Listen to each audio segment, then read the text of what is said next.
تعالی علیہ وآلہ وسلم کو آزما لیا ہے، اور تم نے یہ دیکھ لیا کہ استقامت اور جبل استقامت حضور قبلہ عالم امیر المجاہدین دامت برکاتہم العالیہ کہ جو آج بھی جیل کے اندر موجود ہیں،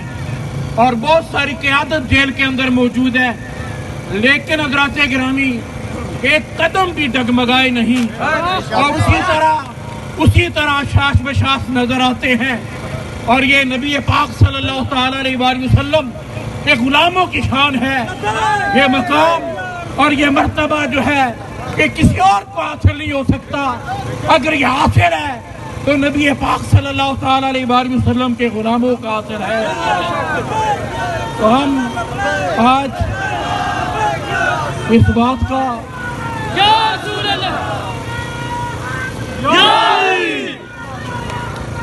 زندہ باد زندہ باد زندہ باد زندہ باد زندہ باد، آج ہم اس بات کا بابانگ دہل اعلان کرتے ہیں کہ کشمیر کے اندر جو ظلم و ستم ہو رہے ہیں ان کو بند کیا جائے، اور کشمیر کے اندر جو ہماری ماں بہنوں کے ساتھ جو ظلم ہو رہا ہے، اور جو بچوں کے ساتھ ظلم ہو رہا ہے، جو ہمارے بزرگوں کے ساتھ ظلم ہو رہا ہے، اس کو بند کیا جائے، ورنہ انشاءاللہ تعالی تحریک لبیک یا رسول اللہ صلی اللہ علیہ وسلم کشمیری